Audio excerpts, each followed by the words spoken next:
ನಮಸ್ಕಾರ ಎಲ್ರಿಗೂ, welcome back to my new recipe. ಇವತ್ತು ನಾವು ಸಿಂಪಲ್ ಆಗಿರುವಂಥ ಈಸಿಯಾಗಿರುವಂಥ ಪುಳಿಯೋಗರೆ ಮಾಡೋಣ. ಇಲ್ಲಿ ನಾನು ಒಂದು ಪಾತ್ರೆಗೆ 4ರಿಂದ 5 ಸ್ಪೂನ್ ಎಣ್ಣೆ ಹಾಕ್ಕೊಂಡಿದ್ದೀನಿ.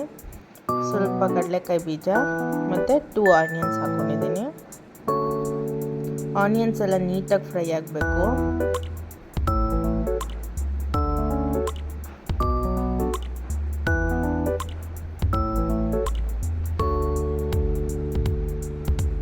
ನೋಡಿ, ನೀಟಾಗಿ ಫ್ರೈ ಆಗ್ತಾಯಿದೆ ಆನಿಯನ್ನು.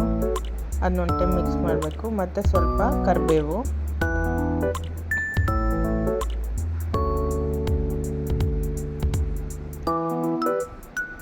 ನೀಟಾಗಿ ಫ್ರೈ ಆಗಬೇಕು.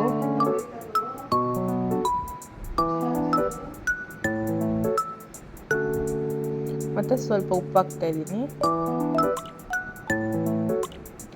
ಉಪ್ಪು ಹಾಕಿದ್ಮೇಲೆ ಪುಳಿಯೋಗರೆ ಪೌಡರ್ ಹಾಕ್ಕೊತಾ ಇದ್ದೀನಿ.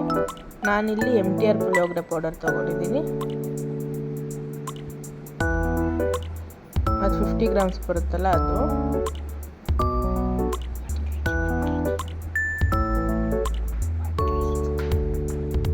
ಮತ್ತು ಸ್ವಲ್ಪ ಖಾರದ ಪುಡಿ,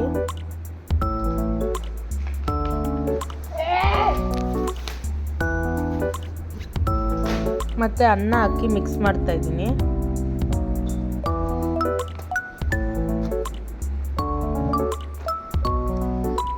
ನೋಡಿ, ನೀಟಾಗಿ ಅನ್ನ ಎಲ್ಲ ಗೊಜ್ಜಿಗೆ ಮಿಕ್ಸ್ ಆಗಬೇಕು. ಹಿಂಗಾದರೆ ಆಯಿತು. ಇದಾಗಿತ್ತು ಸಿಂಪಲ್ ಆಗಿರುವಂಥ ಪುಳಿಯೋಗರೆ.